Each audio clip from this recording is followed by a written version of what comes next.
আজকে আমরা সূরাতুল হুজরাত থেকে কথা শুনবো। কোন সূরা থেকে? হুজরাত। সবাই বলেন হুজরাত। হুজরাত শব্দটা হুজরা শব্দের প্লুরাল, অর্থ হচ্ছে কামরা। মসজিদে ইমাম সাহেবের হুজরা আছে না নাই? ইমাম সাহেবের কামরা আছে না? আছে। তা আল্লাহ রাসূল সাল্লাল্লাহু আলাইহি সাল্লামের এরকম হুজরাখানা ছিল। এট এ টাইমে আল্লাহর হাবিব সাল্লাল্লাহু আলাইহি সাল্লামের 9টা হুজরাখানা ছিল, যেখানে 9 জন বিবি বসবাস করতেন। কিছু বেদুইন লোকজন এসে কেমন করে বিশ্বনবী সাল্লাল্লাহু আলাইহি ইসলামের সাথে আচরণ করতে হবে এটা জানতো না।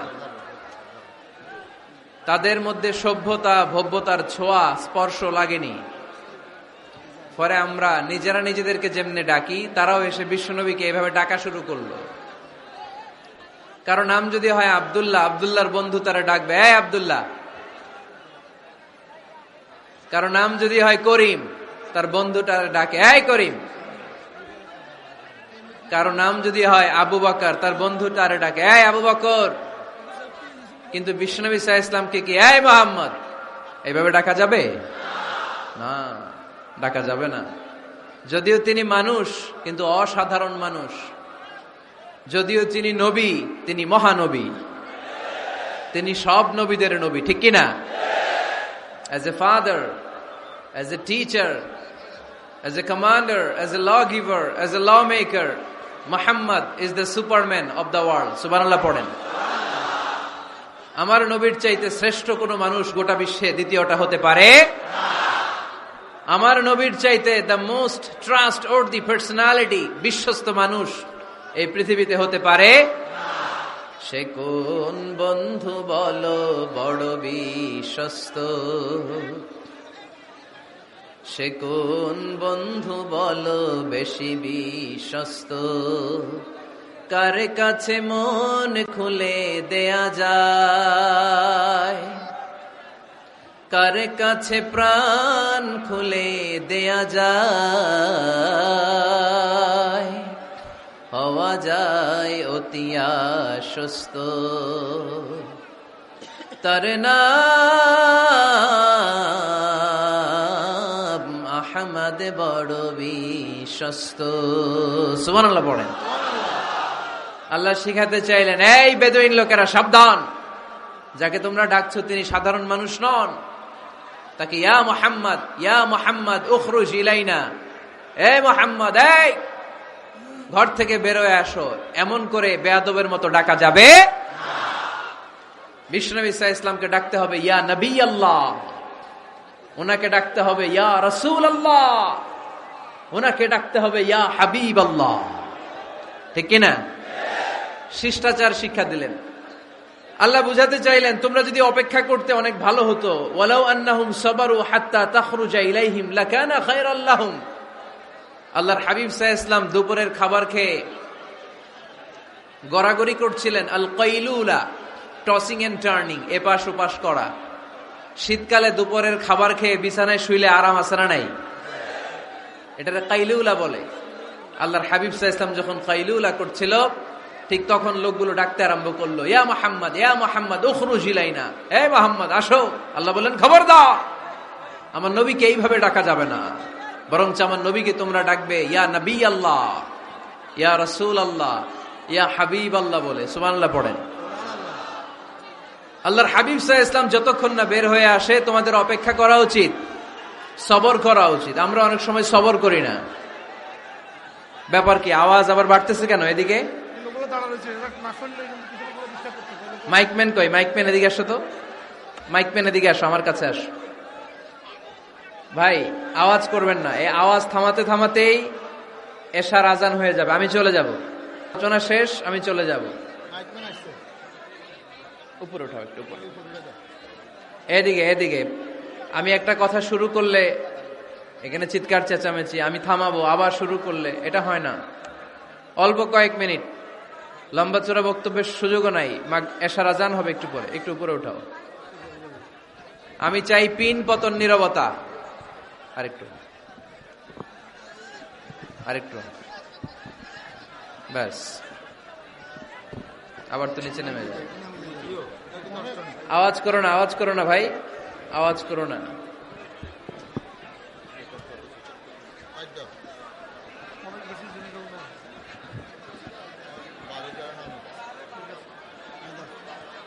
থামতে হবে, থামতে হবে।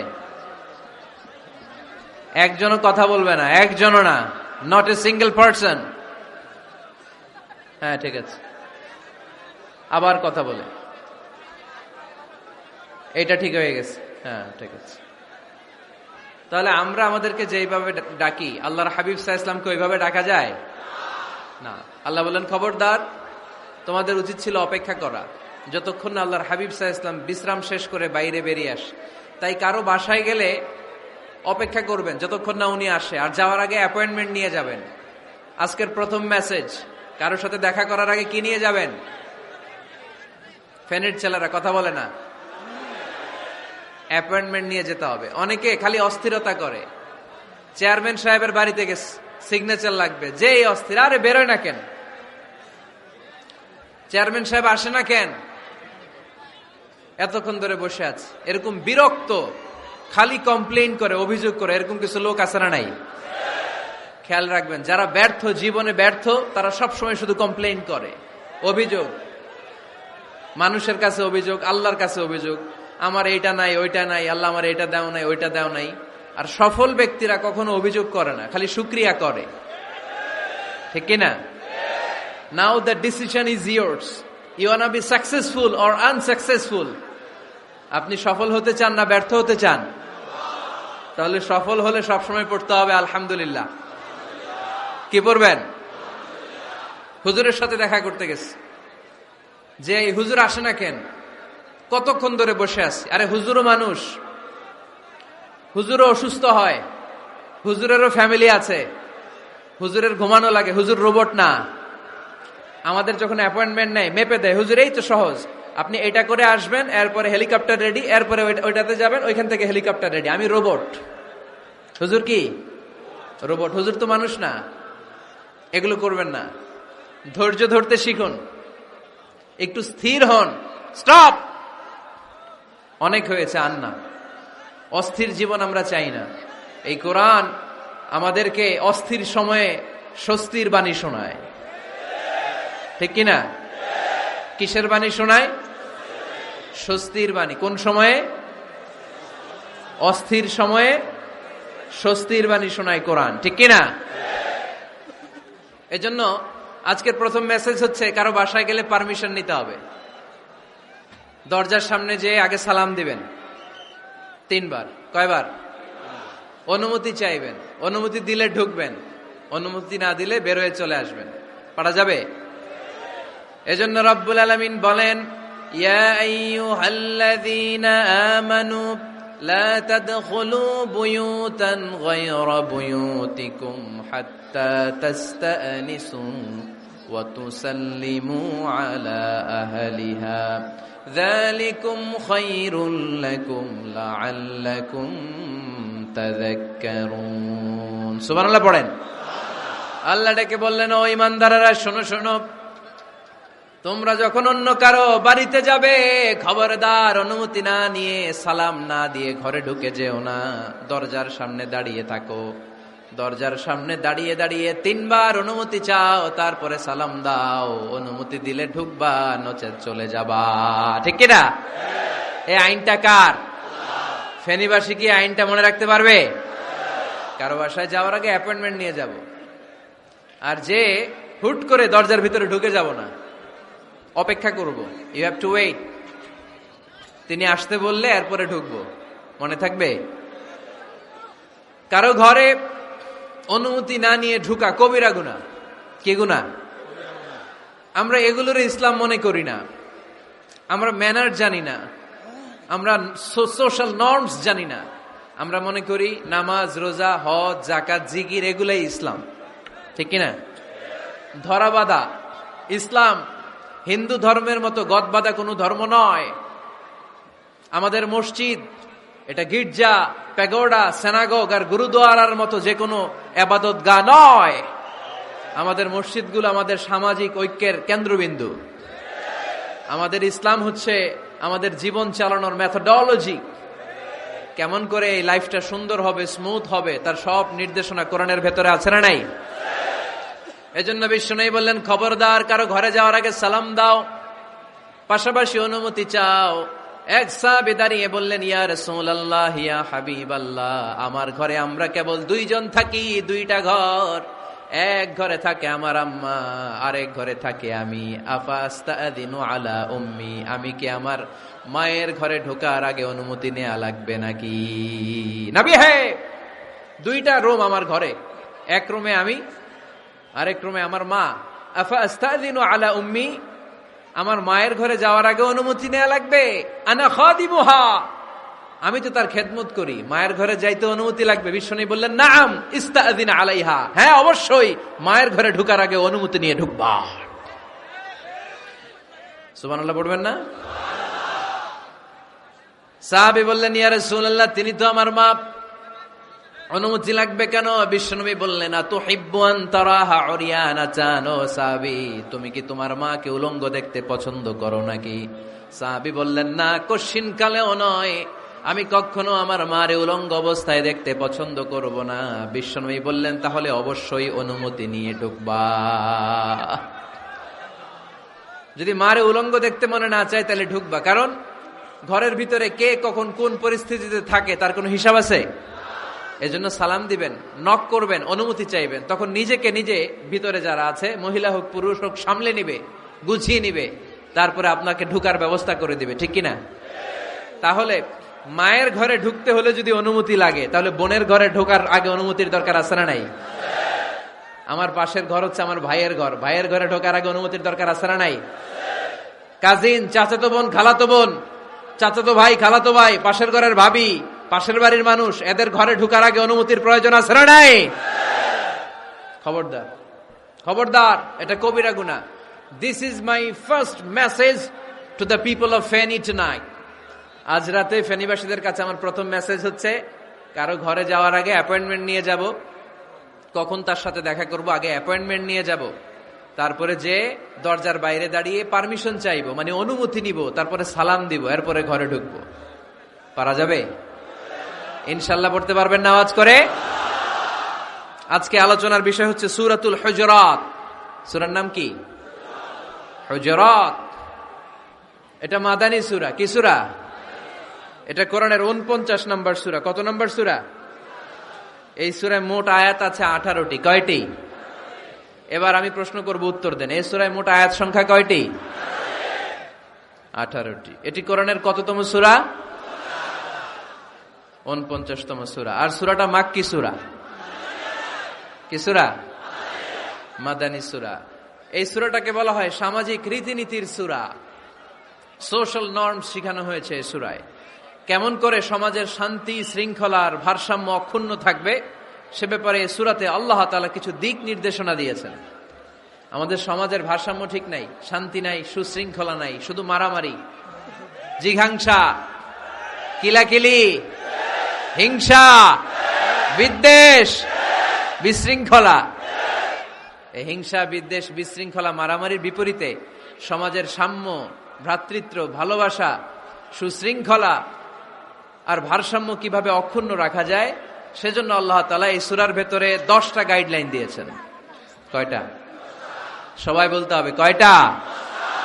10টা। প্রথম গাইডলাইন হচ্ছে, আল্লাহ তাআলা বলছেন, খবরদার যারা বিশ্বাসী বলে নিজেদেরকে দাবি করো, আল্লাহ আল্লাহর রাসূলের নিয়মের বা আইনের উপর দিয়ে টপকে যেও না। আল্লাহ আল্লাহ রাসূল যেটা বলেছে এটাই ফাইনাল, ঠিক কিনা? রব্বুল আলামিন বলেন, ইয়া আইয়ুহাল্লাযীনা আমানু লা তুকদ্দিমু বাইনা ইয়াদাইল্লাহি ওয়া রাসূলিহি ওয়াত্তাকুল্লাহ ইন্নাল্লাহা সামিউন আলীম। পড়েন সুবহানাল্লাহ। আল্লাহ বললেন, যারা বিশ্বাসী বলে দাবি করো, খবরদার আল্লাহর দেয়া বিধান আর আমার নবীর দেয়া বিধান, এই বিধানগুলাই ফাইনাল। এই ফাইনাল কথার পরে মুমিনের কোনো কথা থাকতে পারে? আল্লাহ যেটা বলেছে, আল্লাহ রাসূল যেটা বলেছে সেটাই ফাইনাল। আওয়াজ করে বলতে হবে, সেটা কি? এটা ফাইনাল। এরপর আর নতুন কোনো কথা নাই। যখনই বলা হবে আল্লাহ বলেছে, রাসূল বলেছে, আমরা বলবো আমান্না সামি'না ওয়া আতা'না, আমরা শুনলাম, মানলাম, বিশ্বাস করলাম, আমাদের পক্ষ থেকে আর দ্বিতীয় কোনো কথা নাই, ঠিক কি না? এজন্য আল্লাহ বললেন, খবরদার, আমি আর আমার রাসূল যেটা দিয়েছি সেটাই ফাইনাল।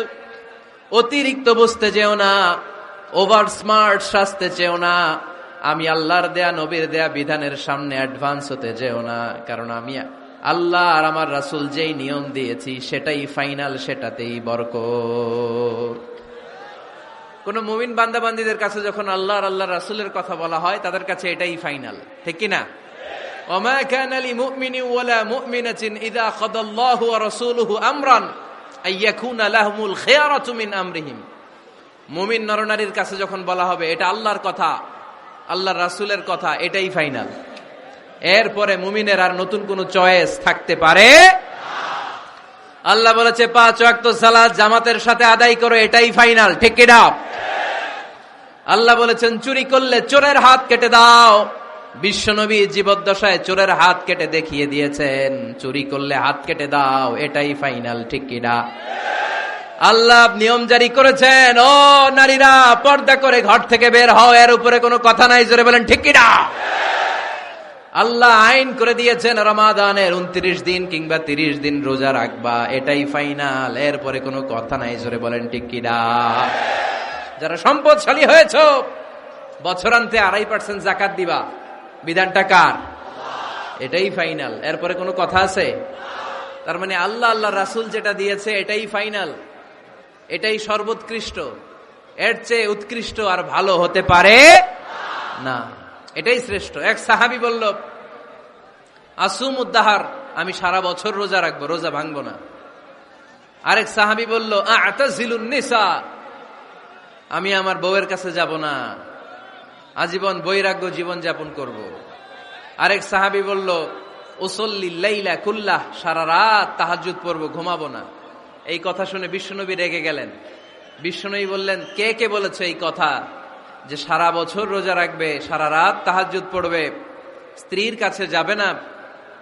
ইন্নী আখশাকুম লিল্লাহি ওয়া আতকাকুম লাহু, নিশ্চয় আমি তোমাদের চাইতে আল্লাহকে বেশি ভয় করি। আমি বিশ্বনবী সবচেয়ে বড় মুত্তাকি, আমি বিশ্বনবী সবচেয়ে বড় বুজুর্গ, আমি বিশ্বনবী সবচেয়ে বড় আল্লাহওয়ালা।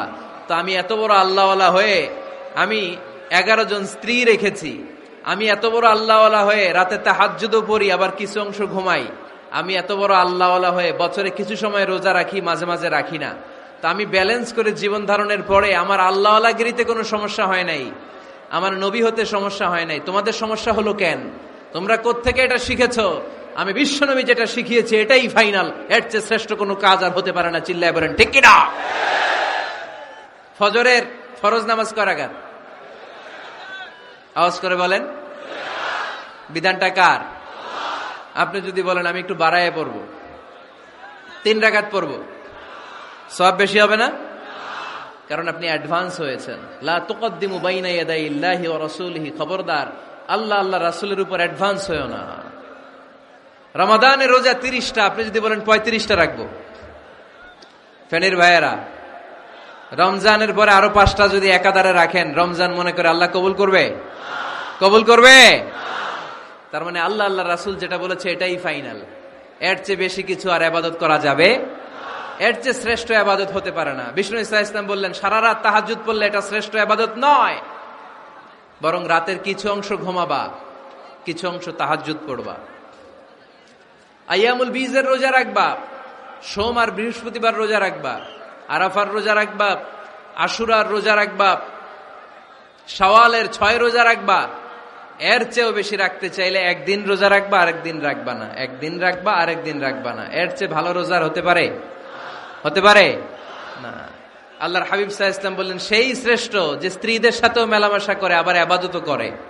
ইসলামের মধ্যে ভারসাম্য আছে না নাই? তাহলে বোঝা গেল আল্লাহর হাবিব সাল্লাল্লাহু আলাইহি ওয়াসাল্লাম আল্লাহর সবচেয়ে কাছের, তিনি সবচেয়ে বড় মুত্তাকি। ফেনীবাসী আওয়াজ করে বলেন তো, আমার নবীর চাইতে বড় মুত্তাকি হওয়া যাবে? আমার নবীর চাইতে বড় আল্লাহওয়ালা হওয়া যাবে? নামাজ কেমন করে পড়তে হয় এটা নবী শিখায় গিয়েছেন, এর চেয়ে বেশি কিছু করা যাবে? জিকির কেমন করে করতে হয় এটা বিশ্বনবী শিখিয়ে গিয়েছেন কি জান নাই? বিশ্বনবীর শিখানো পন্থার বাইরে নতুন পন্থায় জিকির করা যাবে? তাহলে আল্লাহ এবং আল্লাহ রাসূল যা শিখিয়েছে এটাই ফাইনাল। আল্লাহ আল্লাহ রাসূলের কথার উপরে আমরা দ্বিতীয় কোনো কথা বলতে চাই না। এটা হচ্ছে 1 নাম্বার গাইডলাইন। সমাজে যদি শান্তি আনতে চান এই গাইডলাইন মানতে হবে। বিশ্বাসীদের জন্য 2 নাম্বার গাইডলাইন হচ্ছে লা তারফাউ আসওয়াতাকুম ফাওকা সাউতিন নবী। খবরদার ওহে বিশ্বাসীরা, নবীর কণ্ঠের চাইতে যেন তোমাদের কণ্ঠ উঁচু হয়ে না যায়। আপনারা কথা শুনতেছেন? মনোযোগ আছে না গেছে? বনু তামিম গোত্রের নেতা কে হবে? আল্লাহর হাবিব সাল্লাল্লাহু আলাইহি ওয়াসাল্লাম পরামর্শ করছিলেন। সাইয়েদনা আবু বকর বললেন, আমার মতামত হচ্ছে এই লোকটা নেতা হলে ভালো হয়, যোগ্য লোক। ওমরে ফারুক বললেন, না, উনি না। আবু বকর যেটা বলেছে ওইটা না, আমার মনে হয় এই লোকটা নেতা হলে ভালো হয়। আবু বকর বললেন, না ওমর তুমি বুঝো না, আমি যারে বলছি সে ভালো। ওমরে ফারুক বলে, না আবু বকর, আমি যাকে বলেছি সে ভালো। এরকম মতামত দিতে দিতে, তর্ক করতে করতে বিশ্বনবীর গলার চাইতে সাহাবীদের গলার আওয়াজ বড় হয়ে গিয়েছে। আল্লাহ এটা আরশের উপর থেকে বরদাস্ত করে নাই। আল্লাহ বলেছেন, খবরদার, লা তারফাউ আসওয়াতাকুম ফাওকা সাউতিন নবী। নবীর কণ্ঠের চাইতে তোমাদের কণ্ঠ যেন উঁচু হয়ে না যায়। আমার নবীকে আমি তোমাদের বন্ধু বানিয়েছি, তোমাদের কাছে রেখেছি, তার মানে এই নয় যা মন চায় তাই নবীর সাথে আচরণ করবা, ঠিক কিনা? কখনো যেন নবীর কণ্ঠের চাইতে কণ্ঠ উঁচু হয়ে না যায়। যদি নবীর গলার আওয়াজের চাইতে তোমাদের গলার আওয়াজ উঁচু হয়ে যায়, তোমাদের জীবনের সব নেক আমলগুলোকে আমি বাতিল করে দেব।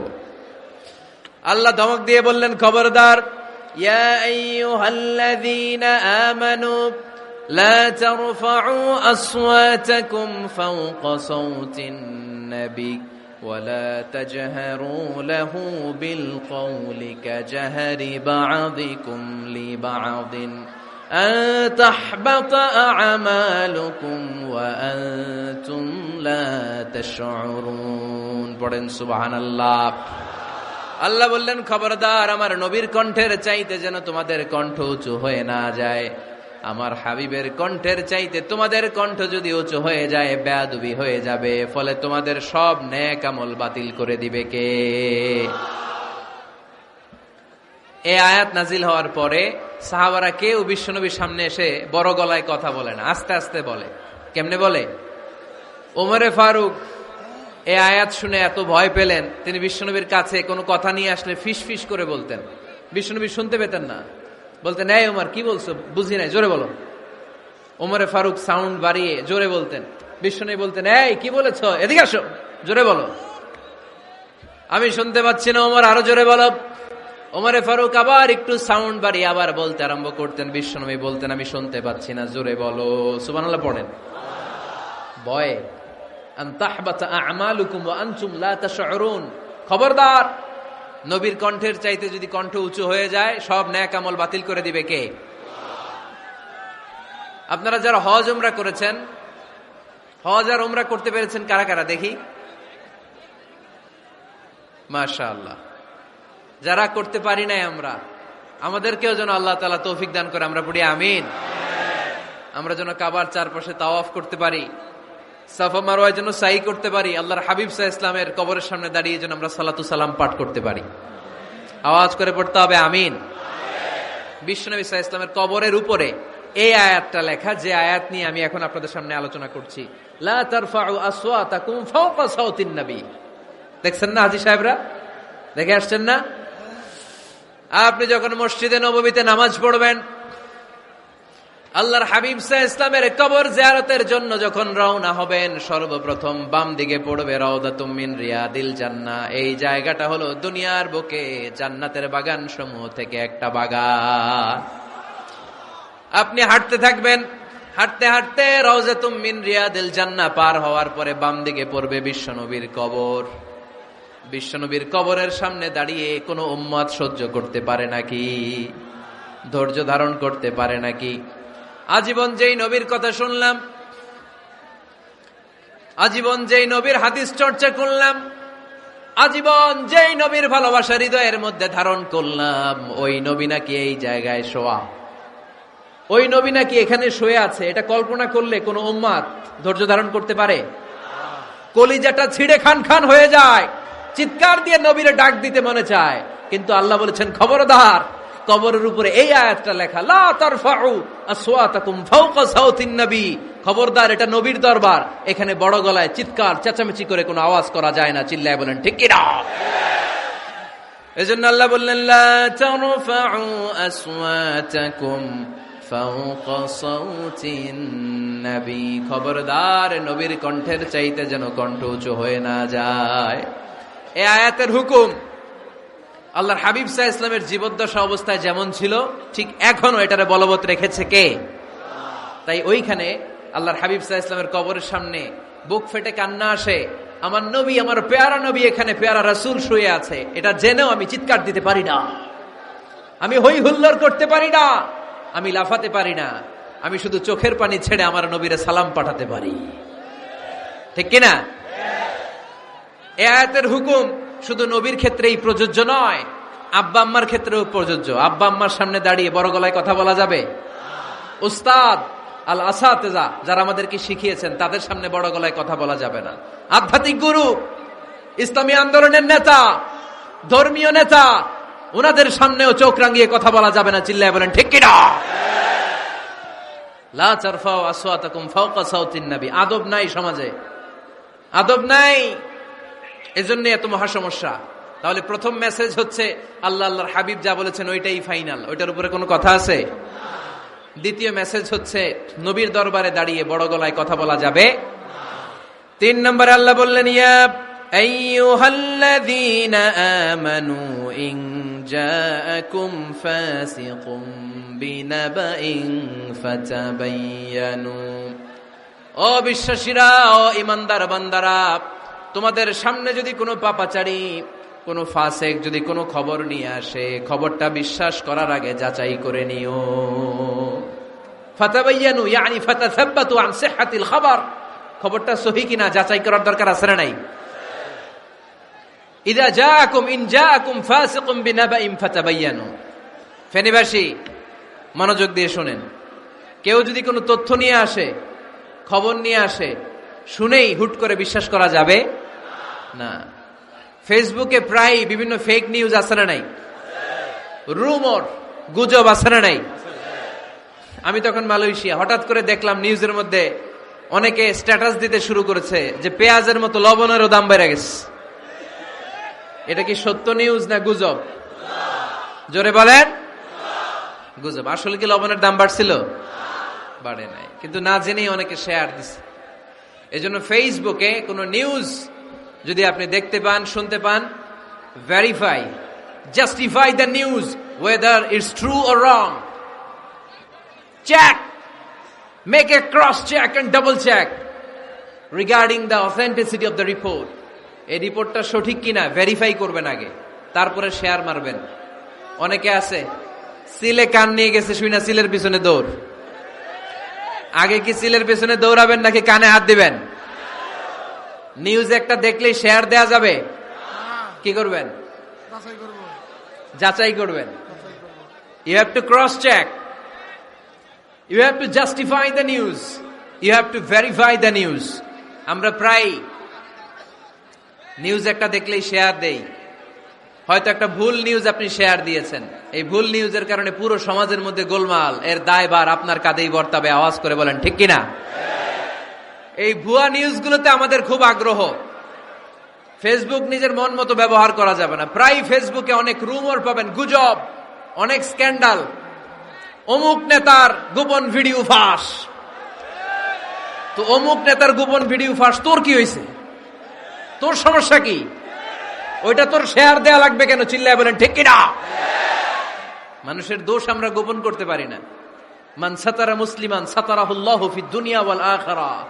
যে অন্যের দোষ দেখে গোপন রাখে, তার দোষগুলো গোপন রাখবে কে? ওমান কাশাফা মুসলিমান কাশাফাহুল্লাহু ফিদ দুনিয়া ওয়াল আখিরাহ। যে অন্যের গোপন বিষয় প্রকাশ করে দেয়, ওর গোমরও কিয়ামতের ময়দানে ফাঁস করে দিবে কে? আপনি 10 জনের সামনে অন্যের গোপন বিষয় ফাঁস করবেন, আল্লাহ লাখো মানুষের সামনে আপনার ল্যাংটা করে ছেড়ে দিবে। লক্ষ মানুষের সামনে আপনার গোমর ফাঁস করে দিবে। এজন্য খবরদার, অন্যের পিছনে লেগে থাকেন না, অন্যের দোষ খুঁজেন না, দোষ খুঁজবেন নিজের। ইন জাআকুম ফাসিকুম বিনাবাইন ফাতাবায়ানু। মুমিন কোন তথ্য, কোন সংবাদ, কোন রিপোর্ট কিংবা নিউজ শুনলেই বিশ্বাস করে না।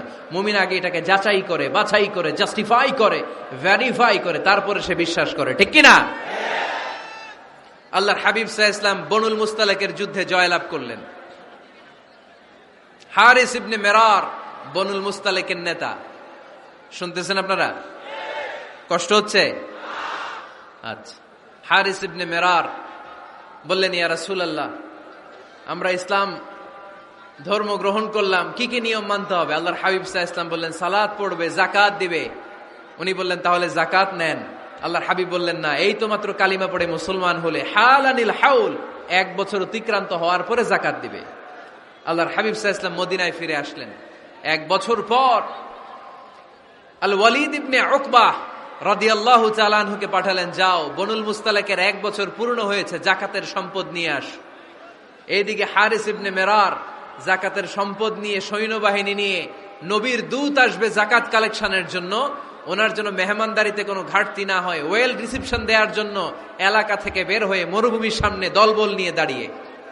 ওয়ালিদ ইবনে উকবা যখন যাকাতের সম্পদ কালেক্ট করার জন্য বনুল মুস্তালিকের ওদিকে যেতে শুরু করেছে, এলাকায় ঢোকার আগেই দেখে বনুল মুস্তালিকের লোকেরা ঘোড়সাওয়ার বাহিনী দাঁড়ায় আছে।